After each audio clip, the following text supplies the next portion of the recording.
How would black people survive on this planet if white people didn't exist? Now, some people might think of this as a joke, but this is actually a very serious question. There is nowhere on this planet an example of a self-sustaining and successful and thriving black community. I mean, let's take Africa for example. The whole world is constantly providing aid and supporting Africa from all over the world, from America, from Europe, from Russia, from China. All these major self-sustaining countries are constantly providing aid and helping Africa survive.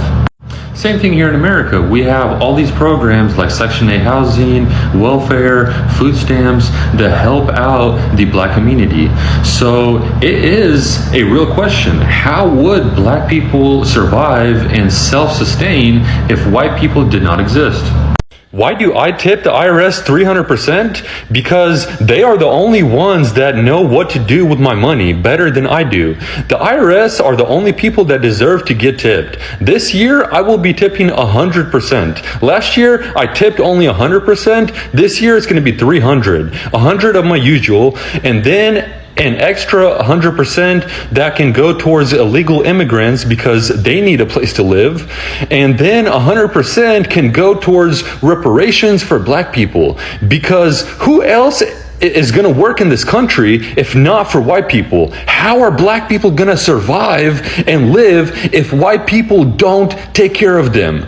I mean, this is just, everybody needs to tip the IRS. So systemic racism and white privilege really do not exist. Alrighty, so this video is going to be on how you can become a better white person and cater to the black community. If a black person tells you that they were the ones that taught you how to bathe and use soap, you better believe them. Do not respond with any kind of logic. Do not say, well, why couldn't people figure out how to wash dirt off themselves? You must respond by saying, thank you, great wise black man. If it wasn't for you, us white people would have been stuck living in caves, stinking each other up. So hey guys, like and comment for more videos on how you can become a better white person and cater to the black community. So Native Americans actually benefited greatly from the colonization of Europeans. From what we know from the history books, we have been able to gather that they were a very lazy group of people. So for example, when they needed to water their crops, they were not able to figure out and create some kind of irrigation system. They would gather around campfires and dance, stabbing themselves, screaming at a totem pole, thinking that was somehow gonna change the rain god and that God would send them rain. I mean, they were falling behind in civilization because by the time the Europeans had made and built boats capable of crossing the oceans, they still had nothing. And to this day, there's not many hardworking Native Americans. They all want to live simple and peacefully off the land. Sustain if white people did not exist. Troglodyte male monkey in winter. Is this you? Yeah. You all really think you all be on to something, don't you? Let's get it. How would black people survive on this planet if white people didn't exist? The same way we did prior to the age of exploration and colonization that saved your ancestors, with Nubian empires such as the Kingdom of Kush, in ancient civilizations like the land of Punt that the Egyptians referred to as the land of the gods. Oh, the Egyptians are not even on this list. Let's get it.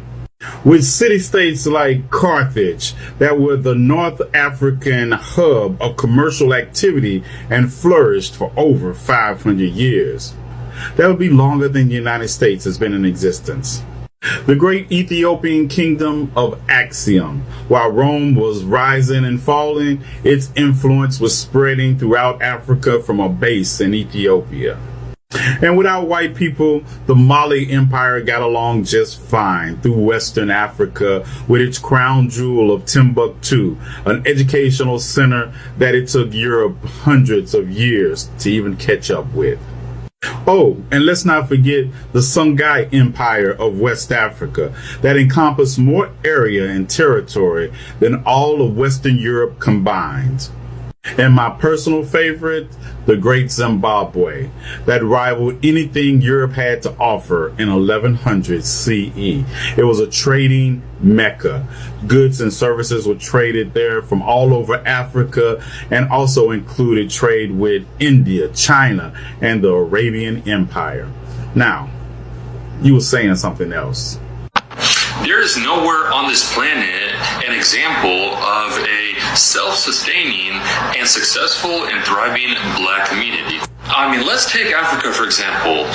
The whole world is constantly providing aid and supporting Africa from all over the world, from America, from Europe, from Russia, from China. All these major self-sustaining countries are constantly providing aid and helping Africa survive. What you reference is not aid, it's capitalistic colonization, because European colonialism is alive and well in Africa today.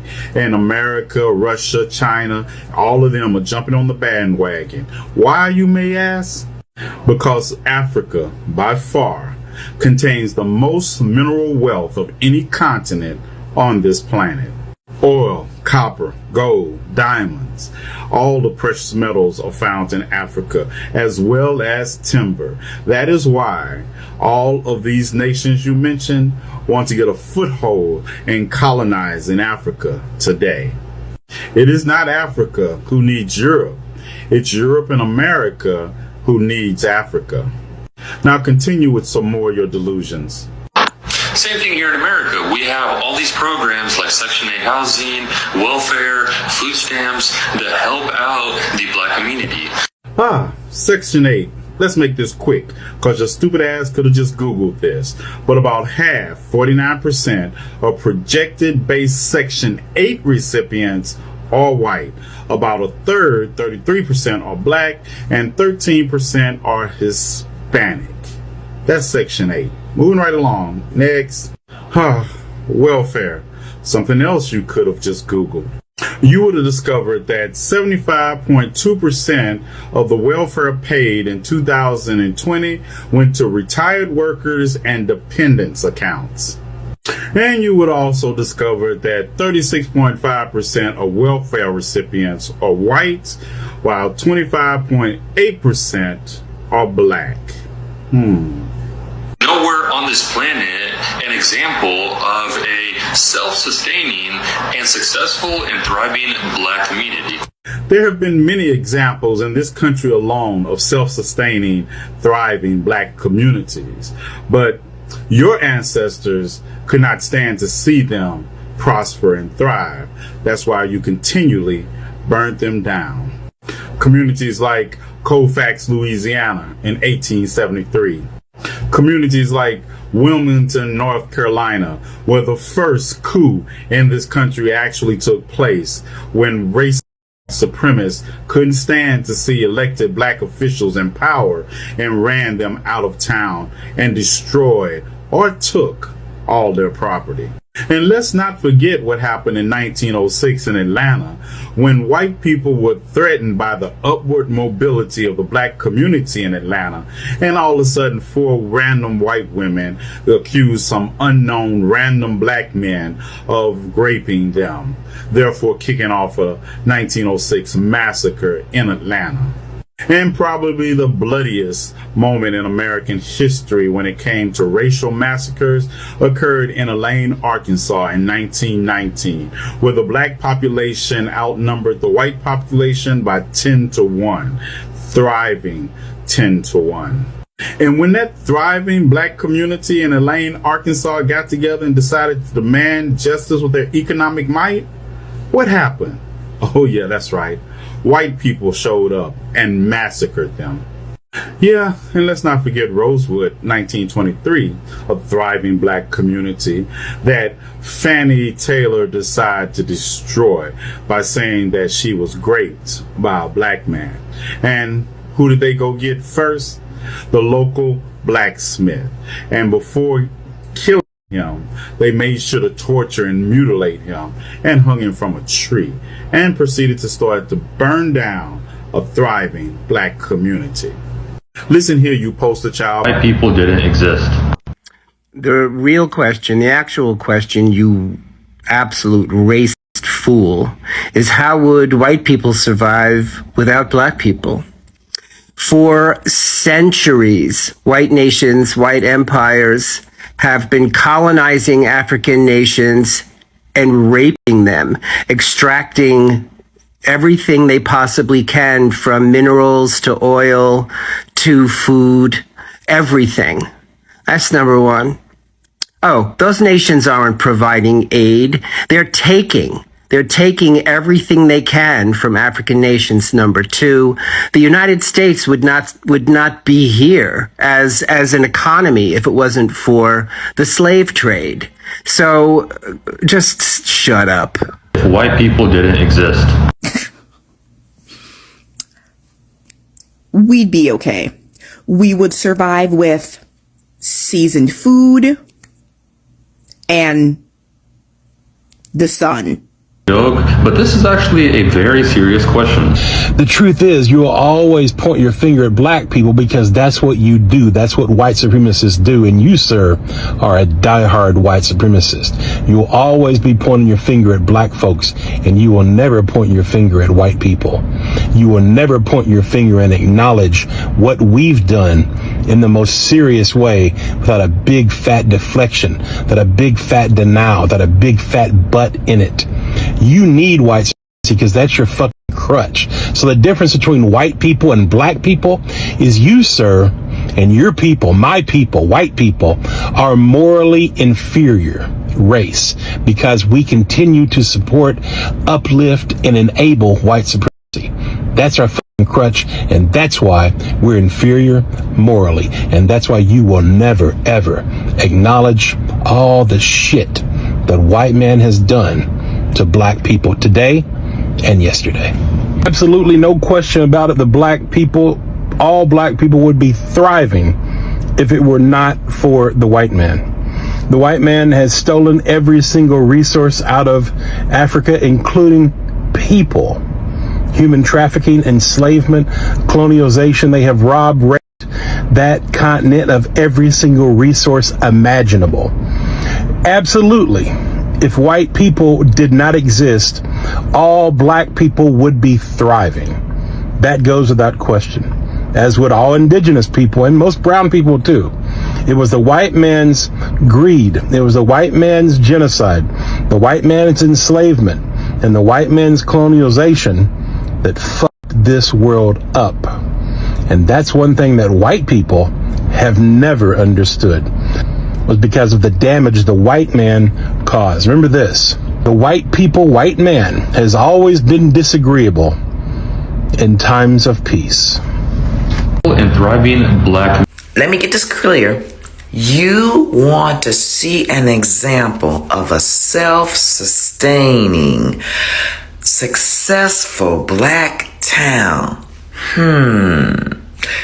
Did you want it to still be here, or did you want the ones that were destroyed by the white folk who were jealous? Why don't you go stand in Central Park and then look at the history of Central Park? Why don't you go fishing at Lake Lanier and then look at the history of Lake Lanier? Because under those are the black towns that were striving, self-sufficient without the white folk. How would black people survive on this planet if white people didn't exist? It's so sad that people have to come on the internet and say a whole bunch of incendiary things, spew a bunch of racism just to get likes and clout on the internet. Wasn't it enslaved Africans who created the wealth for the South here in the United States of America? So really, that statement would be backwards if we looked at history and actual facts. It was white people depending on black people for their economy. There is nowhere on this planet an example of a self-sustaining and successful and thriving black community. Well, here's an example for you of a thriving black community who was doing amazing until white people got in their feels that there was a thriving black community with its own economy doing well. The neighborhood of Greenwood in Tulsa, Oklahoma was so thriving with black excellence, it was called Black Wall Street. And in 24 hours, because of racism, white people destroyed Greenwood, literally causing so much damage to the black community that it forever altered black family trees in this country. Rosewood is just another example off the top of my head of black excellence where they were thriving and had their own community that was destroyed by racist white people. Take Africa, for example. The whole world is constantly providing aid and supporting Africa.